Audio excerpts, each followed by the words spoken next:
Salam hubungan industrial. Undang-Undang Cipta Kerja telah berlaku. Akhirnya, Mahkamah Agung putuskan besaran uang pesangon seorang satpam menjadi lebih kecil. Kok bisa ya?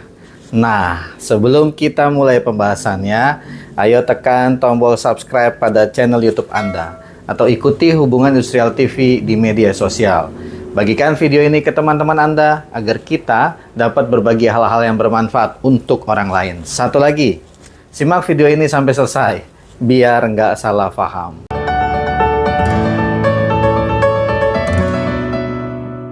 Wabah coronavirus disease di akhir tahun 2019 atau yang lebih kita kenal sebagai pandemi COVID-19 telah menghantarkan ekonomi banyak negara pada stagnansi bahkan kemunduran. Sebagai negara berkembang, Indonesia mengalami sulitnya dalam membangkitkan ekonomi. Dunia usaha lesu hingga banyak pekerja yang kehilangan pendapatannya.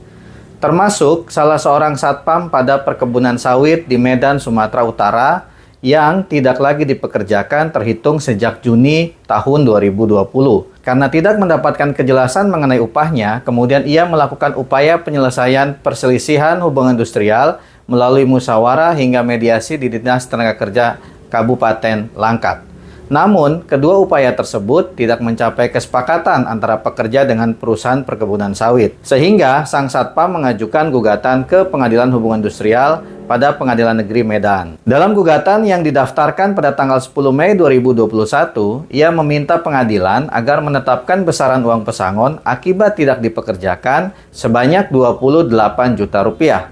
Selain pesangon, dirinya juga menuntut diberikan tunjangan hari raya, pengembalian upah yang pernah dipotong, dan upah selama proses di pengadilan.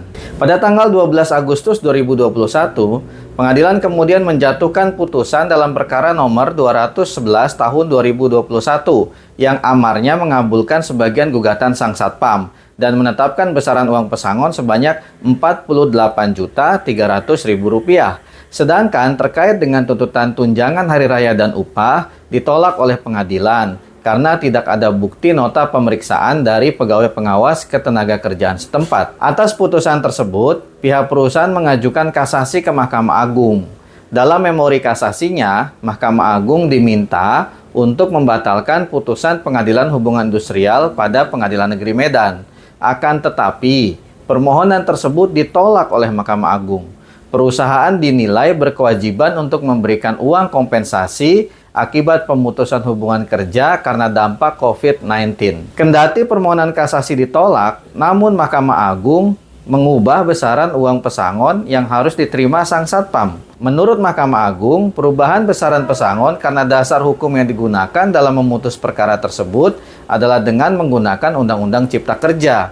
Karena gugatan diajukan pada tanggal 10 Mei 2021 atau setelah Undang-Undang Cipta Kerja beserta peraturan pelaksanaannya disahkan. Dengan demikian, maka berdasarkan putusan Mahkamah Agung nomor 271 tahun 2023 bertanggal 28 Februari 2023, perusahaan perkebunan sawit hanya dihukum membayar uang pesangon sebesar Rp24.500.000 atau lebih kecil dari putusan pengadilan sebesar Rp48.300.000. Apabila mendasarkan pada peristiwanya yang terjadi pada bulan Juni 2020, maka dasar hukum yang seharusnya digunakan adalah Undang-Undang Nomor 13 Tahun 2003 tentang Ketenagakerjaan, bukan Undang-Undang Cipta Kerja. Namun begitu, setidaknya sang satpam telah mendapatkan kepastian hukum atas hubungan kerjanya yang tidak jelas akibat pandemi COVID-19. Akhir kata, jika Anda suka dengan video ini, silahkan tulis komentar, beri like, dan share ke media sosial teman-teman Anda. Terima kasih dan semoga bermanfaat.